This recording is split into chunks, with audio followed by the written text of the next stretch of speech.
Hey, if you're a veteran and like myself, and you have not looked into camping at bases around your local area or other places in the United States, you may be missing out on some good deals to be had there. But they're not for everyone. So that's why we're here today, to break it all down.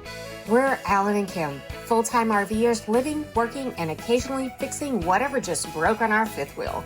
Welcome to 99 Adventures, where the roads are bumpy and our decisions are too. But first things first, who can actually stay at military base campgrounds? So it's active duty, retired, of course active duty. I'm not even going to put that one in there. Well, active duty. But it's active duty, active or retired military,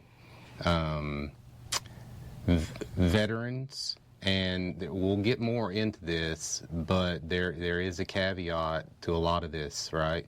DOD civilians, so that's Department of Defense civilians. And the last one is ROTC. So like my son is an ROTC, Air Force ROTC cadet in his junior year, and he carries an active CAT card for the Department of Defense. So he would be eligible as well. So Reservist, active or inactive, and then your Medal of Honor recipients, like the Purple Heart Medal of Honor, those high-level very high-level medals, and then even POWs. And then also some smaller ones is like spouses of a service member that it has not been remarried, that the service member passed away during their service, or children of service members who have passed away. I think it's important to say, though, that even POW, you know, Purple Heart, Medal of Honor, they are going to have some sort of documentation, right? And normally that documentation comes from having a VA card, an issued VA card from the Department of Veterans Affairs. They would have a retired ID card. Exactly. So is this a good time to talk about like the different ID cards? Yeah, so that's what I was about to say, was that, so you mentioned one important thing was the CAT card. So I think that is one that definitely gives you eligibility. Common Access Card, yes, CAT card. CAT. So CAC. sorry about, you know, if we talk in acronyms. But some of the campgrounds, you just have to be a veteran and have some ID. Others, you have to have some level of disability attached to it, and your ID needs to say service connected. Right. I think that's the biggest thing, and this is why we're starting off with this part of it, is because this is the biggest part, is that it is the biggest hurdle to get to in order to access a lot of these benefits, right? Every veteran can get, regardless of whether you have any kind of service connection disabilities, from the Department of Veterans Affairs, you can go with your DD-214 and get just a VA ID card. And there is another VA card, but that one is going to say service connected. You that are out there and have not gone and seeked out what this process is about and what it means from a benefits perspective, you know, and I'll make it short and sweet. I highly encourage you to do so, to do that process. That's Alan's plug. Yeah, that's my plug. That's my plug. To tell you right. to get out and get your benefits that you've earned. I will say, in our third episode of this series, we will talk about benefits at the state and federal level for veterans, and some of the state level stuff literally just says veteran, bring identification DD-214 that I've seen. And but I think we'll plug this again, but I think basically for this, these are the individuals who are eligible, and we highly encourage you to check your status if you're a veteran, to figure out what level you're at and what benefits you're afforded. But eligibility, before we move on to the rest of this, eligibility does not necessarily mean automatic access to the base. Each base has their own rules, and some may require a background check or some level of registration. Yeah, and it's like and San it's, Antonio. and it's crazy too, because like I have seen, you know, I've gone to one Navy base and then go to another Navy base, and the rules are completely different. It's the same service, but the rules are completely different. And to Ken's point, you know, every base that you go to, especially if it's a different one force to the other, they're all different. And so disclaimer to this whole segment, you know, in each one of these episodes is, at the end of the day, you have to do your due diligence. And you know, they don't have a whole lot of online services, and we'll get more into that. The best thing and the best way to manage and ask questions is to literally pick up the phone and call. You got to call them, and The one thing I hate the most. and you got to ask. You got to ask them the questions, you know, about your specific eligibility, right? As to where you sit today, right? Okay, that section was super beefy, but we needed to, you know, explain who is eligible and can have access to the campgrounds. So on to other things like what you can expect, cost, rules, pros and cons. So what to expect at the campgrounds, amenity-wise. So amenities are going to be not like, you know, I'm a campground snob myself. I mean, we call him the camping princess. Yeah, I'm kind of bougie when it comes to that. When it comes to my amenities and so forth, you know, and so, you know, we've been to some places that, you know, are full hookups, and we've seen others where it was just basic hookups. I think the main thing that to remember about, you know, any military installation is you're not going to get, it's not going to be a resort style RV park, right? It's going to be basic amenities, kind of like the best analogy I can give you is those of you who have served, that if you've stayed in a barracks room, it's kind of what you're going to get. You know, it's bare bones. And now I'm not saying that they're not nice. They are very nice, and they're very well upkept, very well kept. They're going to be clean and they're going to be clean and nice and tidy. But you're not going to have all the bougie, you know, like take Fort Sam for instance. There's no pool. Right, there's no pickleball. There's no, you know, they have a little playground for the kids, and then the rest of it is just RV spots, right? Right. And it's full hookups and so forth. But that's kind of, you know, the line to be thinking when you're making reservations, unless it's just out of the norm. I think probably you're going to find a little bit a lot nicer type places at Air Force facilities, because they tend to. I don't know about that. Yeah, I don't know. Lackland is not that nice. Yeah. So what? And neither is the campground here at the Del Rio at Laughlin Air Force Base. Yeah.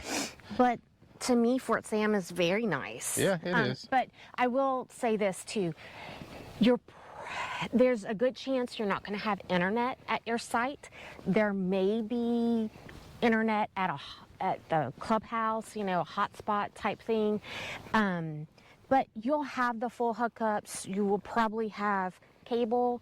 I haven't seen one with cable. No, but Fort Sam didn't have cable? No. Okay. No. Well, maybe not. But you're going to have laundry facilities and bathhouses. Yeah. And so all of that is part of it. The thing about, you know, places like we're staying right now, and any RV park on a base or off base, that marina, the marinas that, you know, are associated with MWR, and remember, morale, welfare, and recreation.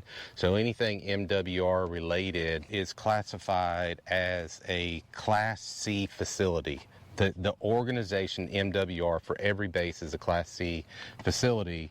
That means is Class C get no federal funding. So the profits that they make are, you know, from people patronizing that campground or that MWR facility, and so they don't get budget money, right? So the money that they make is how they operate. So my point is that you utilize it or it goes away.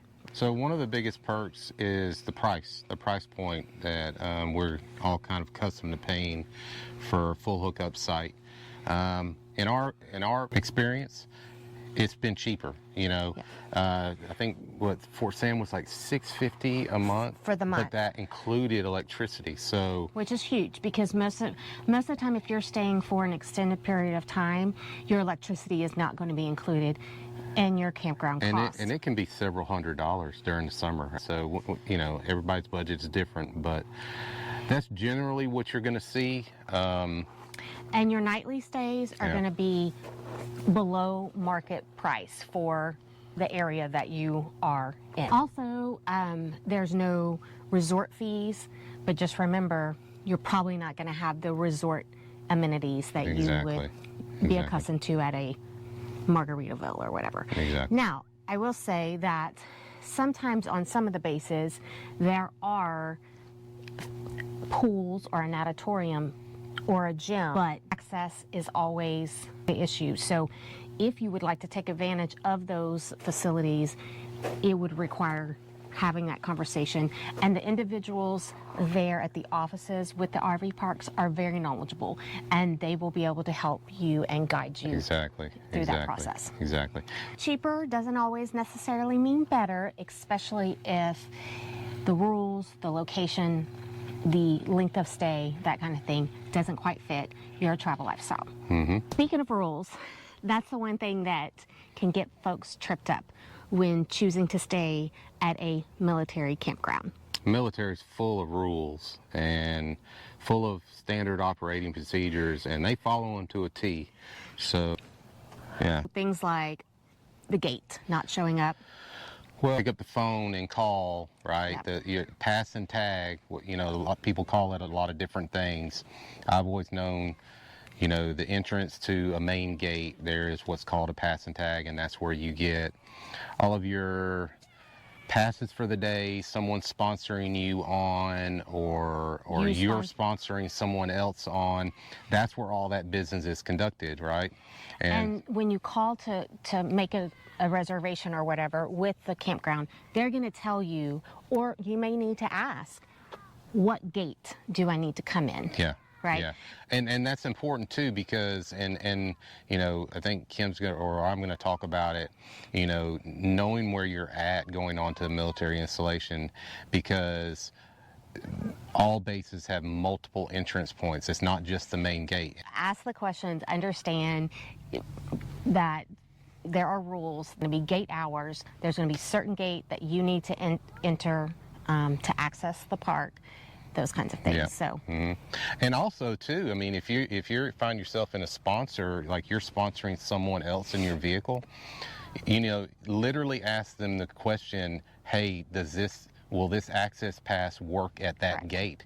I mean, it can literally be that minute is one of their policies, and say, nope, nobody that doesn't have some kind of hard ID cannot come through this gate, right? Or they may say, yes, you can sponsor the person as long as they're staying at the RV park, but it requires that person to go inside to the pass and tag, and we have to go through the registration process, which is exactly what happened with us at Fort Sam for me. Yeah, because I think we had to renew her a few times. Once every month. Every 30 days, right?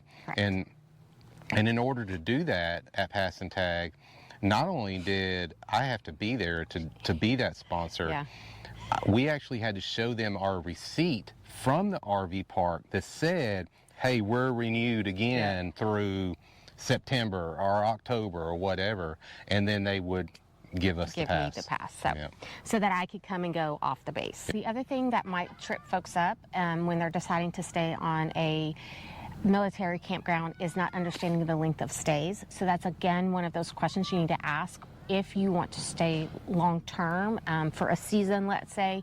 Usually it's 180 days or 6 months is the max that you can stay on a campground. Yeah. There are some other rules, and we're not going to get into them. Could be if you're in the military and base housing and all of those sorts of things, you might be able to stay longer, or if there are medical reasons, you might, and there's a hospital on base, you might be able to stay longer. But just in general, those are the rules. And then, did you want to talk about firearms? Yeah, we had a question from a subscriber the other day asking about firearms. And so my initial response to that is, you're still on a military installation. And again, going back to the rules and regulations and policies that they have, it is up to you to do your own due diligence in regards to firearms. So have I ever seen, I'll say that to say this. Have I ever seen, or have we ever had our RV inspected going into a military installation? No. 0 times, right? I'm just going to leave that there, right? And also, I did read for one of the bases, and I can't remember which one, but it did say that firearms needed to be properly secured in accordance with that base's firearm policy. Yeah. And so and I only saw that on one. So maybe when you're talking to pass and tag, where can I find that policy, right? So the other thing is, in particular, outside of one of the gates at Fort Sam, there is a business that will store firearms for you. Yeah. So perhaps there are those options as well. Let's talk about reservations. So our experience is that military installations are not very, I'm not saying, they're not very savvy on doing an online reservation. Or There are some. There are some. We have seen some. There are some where you can make an online reservation. Yeah. However, the best thing that we have found is to, like we've said before, pick up the phone and call. My right? worst thing, I hate picking up the phone to call anybody. I want to make an online reservation. Well, but you get to ask a lot of these questions that we're talking about right now, right? I mean, am I even eligible, right? Correct. And so forth. So because some of the campgrounds will have the rules there, and some of them don't have the rules. Yeah. Laid out for you. Yeah. So it is best to call and make a reservation. The other thing to know is that based on your status, whether you're active duty, retired, veteran, DOD, service connected, you have different time limits that you can make your reservation. So sometimes it's 30 days out, sometimes it's 60 days out is the earliest that you can make your campground reservation. They make special reservations for active duty people that are actually under orders, so they take precedence over everybody else. Correct. So those things can stay booked up, 6 months to a year out just with active duty, right? Right. So pick up the phone and call. Understand what you're getting into. Is you've heard us talk about that multiple times throughout this video. Yeah. So a few other things that we see is, like Alan said, calling, but also calling to confirm your eligibility and your reservation. Don't just assume all the policies at every campground, at every base are the same, because they are 100% not. They differ from campground to base. Ask about the rig size. The ones we've been at have long pull-throughs, which is excellent. Any size can fit, but others are not that way. They're only back ends. They're smaller, size. So always ask. And then again, don't forget those check-in times at the gate. You'll need to check in at the gate. Sometimes those gates aren't. And going back to the gate, I think we left a little bit of meat on the bone there. Having all of your proper documentation prior to you going, let's just say you're going to sponsor someone. Think about, your vehicle information. So they're going to want to see proof of insurance. They're going to want to see your driver's license. Make sure that's not expired. Your registration. All of that stuff has to be up to date. Your insurance has to be active. All those things. Otherwise, you're not getting access to the base at all. So make sure all that stuff is up to date. And if, especially, you know, if you're sponsoring someone, right down to a marriage certificate, right? I mean, it can we bring everything. We bring everything. Like Alan said before, there are rules, and they love to follow the rules. They do 100% follow the rules. Military-based campgrounds can be an incredible way to stay while traveling, but only if you understand how they work. The finite processes are important, right? So, yeah, so this is part one of our series on veteran access, DOD access to military campgrounds. We, you know, like, subscribe to see the next episode. We really appreciate it. And for those veterans out there, because I mentioned Service Connection, I'm a huge advocate for veterans, obviously. I've gone through the process of the VA. I know the process. For those of you that are interested in learning about that process, what that process looks like, how long it takes, all those questions, Kim is going to let you know what our email address is. I will personally answer that email. I will walk you through the steps of that and what that looks like, the time frames and so forth. So feel free to jump out at me. Yeah. So our email address is alanandkim at 99adventures.net. And I will definitely include this in the description down below. And I might include it on the screen. We'll see. Yeah. We'll see if I want to do that. Anyway, but to wrap this all up, you know, if you've got a favorite military campground that you stayed at and love and want, drop it in the description, tell us about it. Maybe one that you didn't like so much, let us know those too. Or is there one that had some kind of quirky rule? Quirky rule, yeah. That you couldn't stand, or you had to jump through hoops to get through, and all those types of things. We're up for traveling, so you know, if you, it doesn't matter where it's at in the United States, let us know about it, and yeah, we appreciate it. Okay. Until next time. Have a good one, guys. Bye.